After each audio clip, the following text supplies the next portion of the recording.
So I thought I'd give a little bit of context in terms of why this presentation was put together. I'm a big believer in the need to move from pure defence to containment because of the threats we're seeing. And as part of my role as Chief Growth Officer at ViewQuest, we're presenting a lot of conversations around microsegmentation.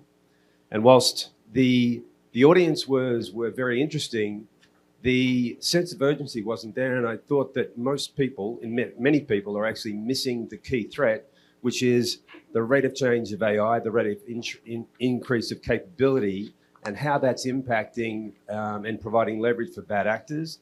And it feels like that most people are unaware of the changes that are occurring. So hopefully you get some information out of this that will provide additional focus in terms of what you're doing to protect your environments, how you're considering budget allocation, and whether or not the tools that you've been selecting just 12 months ago are actually fit for purpose today. So let me touch on this. The topic is the breakout window, and my view is that it's being split for a couple of reasons. One, there's two drivers occurring, and AI is behind it all. The big key is that phishing is still a major attack vector, but the difference now being is that bad actors are able to leverage AI to actually actively drive greater threats and increase the velocity of those rates. They're using traditional authorized processes, RDP, WMI, etc., to actually move through the environment and not being detected. They're using AI to create polymorphic phishing, so AI to generate lures that most people are not picking up. They're bypassing traditional defenses. And the other point is that, as I said, is AI is massively increasing the rate of attack or the velocity of attack and the success of those attack rates. If I think about, I joined the sort of the security industry per se. I've done numerous technology verticals, but back in 2017, 2018, the two key drivers that people were concerned about was crowdsourcing and cloud computing. Cloud computing, because bad actors could actually leverage infrastructure for pennies on the dollar. They didn't have to buy their own servers to actually launch these attacks, so you could have a smaller budget. The other aspect was you could go to the dark web and actually just buy an attack, buy a hack. You didn't have to be a PhD black hat hacker. Now those tools are even greater in terms of what bad actors can leverage. What's that, in terms of gaining that leverage, that's all well and good, but what's it meaning at the coalface, okay? Firewalls are still great. I'm not suggesting throw away your front door locks, okay? But they're great at picking up content. Only 1% of the phishing attacks that go through, only 1% is that content oriented. They're starting to use social engineering, using AI to actually pass through and actually getting people to click on those links. You've now got AI being 4.5 times more effective in terms of the click-through rates than just using traditional human-developed threats or attacks. The other thing that you should look at there is that the one thing that's guaranteed is that AI is going to be continued to leverage, and it's going up and to the right. The stats are that last year, only 16% were leveraging AI as an attack base. I'd like you to keep an eye on this chart, because when I, again, moved back in 2017, 2018, the average dwell time was 9 hours. So you think about, you're running a cycle, whatever, you could literally sit down, have a smoke, go for a drink of coffee, come back, think about how you're going to respond. Okay? That's been massively changing, and I want you to look at that downslope there and think about the next couple of slides that are coming up, because it will show you that there is a high correlation between the advancements of AI and how bad actors are actually driving that attack rate down. So there was two types of dwell times. Now, the first time of dwell time was the time from breach to moving laterally across or through an organization.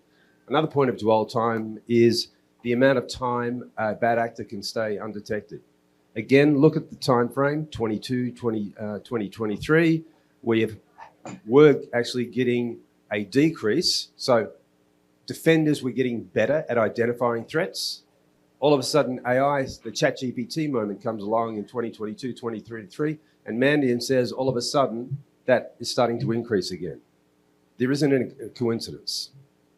This is the other another key point, okay? Notice the drop in graph again. It was the 2022, 2023 ChatGPT moment. The capabilities of LLMs increased exponentially in that time. And everybody can sit back and maybe take a breath and think, oh, I feel a little bit better. They're actually starting to slow down. You shouldn't get any comfort out of that, because although the rate of increase has decreased in terms of the advancement per release, the fact is inference is actually getting better and better. And if you think about how bad actors are actually leveraging AI, one, increasing velocity. If your inference is off, if you're hallucinating, you go further off target. If your inference is getting better, your training is getting better, the hallucination is reducing. And if you look at the current the current release of frontier models, the hallucination rates are decreasing by 20 and 30% in some cases. That means their accuracy is getting better, so we should not be thinking of this as a comfort statement. The other point that's bringing in this is that you go back last year, it was 60 days between the release of a frontier model, okay? So even though the rate of increase is the rate of increase of capability might be decreasing compared to what it was just 3 years ago, the point is it is releasing so much more quickly and every release is getting better. You've now got a release time cycle of 10 days. Next year, they're talking about getting down to 1 day. The threat environment that is facing us has never been seen before in terms of bad actors being able to leverage tools to get massive increases in capability. Today, the average frontier model has got an IQ of 135 to 145. Next year, it's going to be 160. 145 is already genius level, okay? I said before that back in 2017, 2019, you're sitting back there and saying, I can go and buy a hack.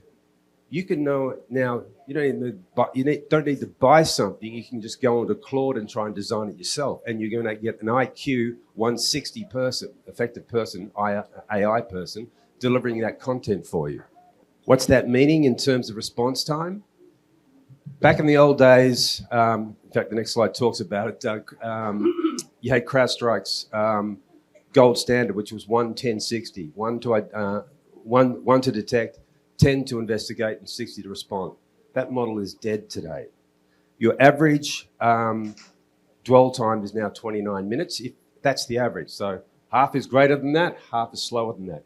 If you're not responding in that window, you're actually suffering, you're actually opening yourself up to the risk of catastrophic loss. Okay? Again, we need to be moving away from this concept, I'm just defending, to you need to be able to contain at the moment.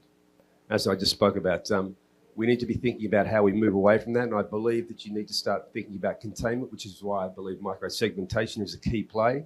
And even though many of you might be thinking about microseg and be going, oh, I might need to do a firewall upgrade, I can assure you, they all operate in N+1 or N+2, so they're going to running the same code base and software base.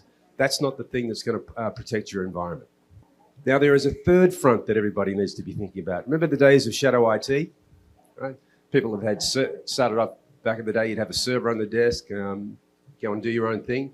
These days, and then you went to cloud because you get cloud resources, right? Now everybody's got their own Claude account, Gemini account, etc. This is really, really dangerous because you could be they can put corporate information into these AIs. You don't have the tool, most of you, and I'd say arguably 95% of the people sitting here don't have tools within your environment that are blocking the use of non-authorized AI tools. Okay? On the phones, on your laptops, you talk about enterprise control of copy and paste and all the rest of it. The amount of information that gets leaked out by people using private AI is a danger. If you don't have visibility and if you don't have control mechanisms, it is a big risk. So where do we sit? We've all got access to the same weapons using a military context. Right? Back in my day, it was a GPMG M60 in terms of the general purpose machine gun. Changed today, but I mean, think about the weapons that are out there. Everybody's got access to the same weaponry. The difference is we're actually prohibited from using them. Bad actors can use them wherever they want. They can operate at machine speed. We're stuck with operating at human speed. So where do we go? Number one, You need to move away from the idea of a fence. The perimeter has been dissolved, and you need to think about, yes, still need to have my front door locked, but I then need to assume breach, and how do I contain that if it gets through? You may be okay with patient 0 or patient 1. You don't want patient 26 because you will be out of business. First one, identity. Move away from your traditional passwords. Most people are going down the FIDO2 pathway and having biometrics. That stops bad actors being able to move credentials around. That's your first gateway. You need to stop privileged access, which means you need to have MFA across your environment. You need to move into the idea of automated detection. Not so much in terms of automated in terms of AI, because the problem with AI at the moment is there's no governance associated with the AI decision making. That is coming, but it's not there yet. So therefore you need deterministic responses, but you need immediate action. And you've got to get into autonomous containment, again, to stop at patient 0 and patient 1. And which leads on to then a zero response, because if you are not operating at machine speed, you are behind the 8 ball from day one. This is really important, and I think this is probably the biggest change that's occurring. So MicroSeg's been around for 15 years. The good news is there are some way better tools that don't take years to deploy. But the biggest problem with this is that this is new, and you do not have the tools within your environment. You have to be able to, identify, so you need the visibility on who is using what, how they are using it, which means you need to put in governance rules and regulations about how AI is used. Now, quickly, just moving forward, otherwise I'll get kicked off, is the fact that there's a cost of silence for this. I mentioned before about, you did your business cases last year, okay? You put up projects that got approved. The world has completely changed from just 12 months ago because of the advent of AI. Sorry, not so much the advent of AI, but the acceleration of the use of AI and the capability of AI. It is materially impacting about the effect that bad actors have on breaching your environment. And the tools that were available back then are probably not worthy to actually defend your environment today. If a bad actor tells you you've been breached, average says it cost you over $5 million. If your staff find you've been breached, maybe you can get away with $4 million. If you've got something to contain the threat before it moves laterally, there is no cost. Okay? And that's where you want to be. You want to be in terms of proactive management. And the only way you will do that is if you really investigate what are the current threats and what are the current tools you need to meet the threat today. And so the questions that I have are a little slower than I would normally keep up a nice little pattern. I think the slides that you had in your talk went beyond eye-opening. It was just, again, it was just really, really staggering to see the speed at which this happens. We're all familiar with the breaches and the breaks and all that kind of stuff. It's the speed now. Let me ask one question. Again, I'll ask, I don't know whether it's up there or not, the QR code. If there's a QR code up there, go ahead and log into that and let folks be able to exchange some ideas and hear what you have to say. But when every second counts, what separates the organizations that successfully contain cyber incidents from those that struggle to respond or even recognize that they've been hit? Well, number one is visibility. Number two is a plan. Okay, so again, going back to my military time, is if you don't have a plan, you'll end up somewhere else. And once you cross the line of departure, the plan does go out of the window, but at least you have some metrics, some standards in terms of how you're going to apply. And when you do your planning, you're going to be looking at the appropriate threats and how you should be responding, the sort of tools that you'll be able to bring to bear, etc. This is why, when I first started talking about MicroSeg with ViewQuest, it was back at GovWare in October last year. Okay, huge amount of interest from the various customers, but they'd go back to their workplace, they get overwhelmed by what's on their desk at a time, plus they didn't have a business case to actually implement a new tool because they hadn't recognized the threat. So I'd really say it's about planning, and actually once you identify that there's something missing, you need to start moving with a massive sense of urgency, because people are not moving at human speed on the bad actor side. That actually brings up an interesting point, one that I've questioned, like with basic education and even the way we're raised back in elementary school and high school. We're not taught to think, and over the evolution of thousands of years, we're not taught to think that fast.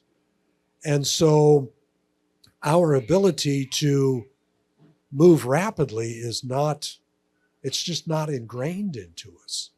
We're having to move a lot more rapidly. In a military sense, and I don't know if this actually works well, this analogy, but I kind of see the difference between a standard infantry soldier and special operations. There's just a different tempo and a different way of looking at things that we have to kind of adapt and adopt as time goes on. How And does they that also bring different tools to bear as well.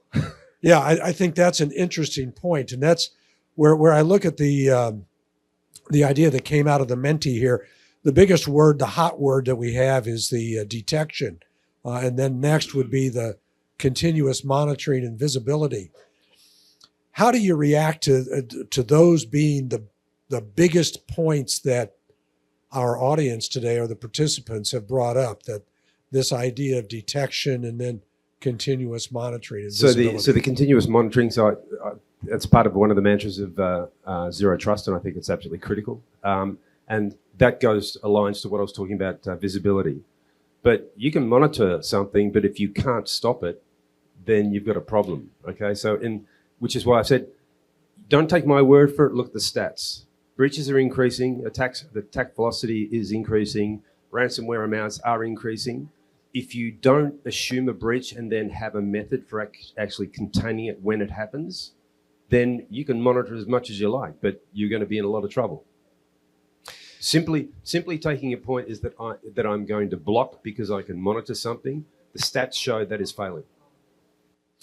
So it seems to me also that in addition to buying hardware, software, and so on, and a mindset, that organizations are going to have to rewrite policies and procedures so that there is a playbook that we can rapidly, like within minutes, put into play.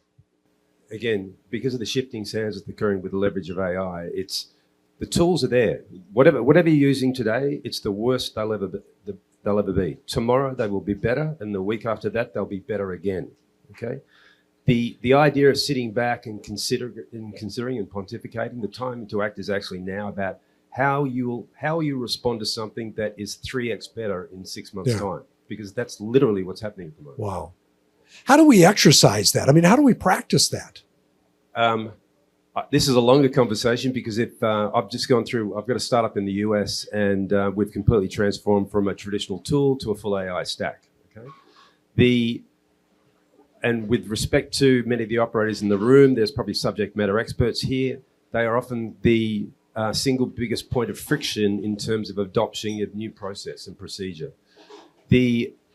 What I would say to you is that it's not so much a tool issue. As I said before, bad actors have got access. You've got access to exactly the same tools that the bad actors are using. You are being restrained or actually prohibited from leveraging those tools because you don't have a strategy about how to deploy them. So the first point, going back to my earlier thing, is create a plan. Yeah. Yeah, I think that's a great point. That leads to a question. So looking ahead, to the extent that we can, what one capability should organizations prioritize today to improve? And I think you've kind of addressed this, but I want to make it more specific in this question. What one capability should organizations prioritize today to improve their ability to detect, contain, and recover from what we'll call tomorrow's threats? At the moment, I'm a little bit biased because what I've seen, we've already deployed it to a number of customers here in the Philippines. It's like I'd be shutting down privileged ports because we know that's one of the prime pathways. It's like, if you know bad actors are using a tunnel, do you just ignore it and hope you catch it at the other end, or do you block it? So blocking up for our privileged access, putting in just-in-time multi-factor authentication across the board, and said if you're going to get breached, you want to be able to contain it. And so there should be some sort of micro segmentation strategy in place that can be delivered effectively. And the reason I say that is because people have got PAM, they've got firewalls, they've got SASE, they've got all these tools that are out there, right? They're getting breached. That's right. Yep.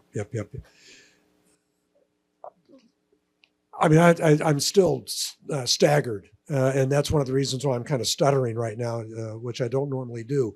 But this idea of the speed at which we have to work these days, you're right. Just a couple of weeks ago, we could go out for a cup of coffee, talk about things, and think about things.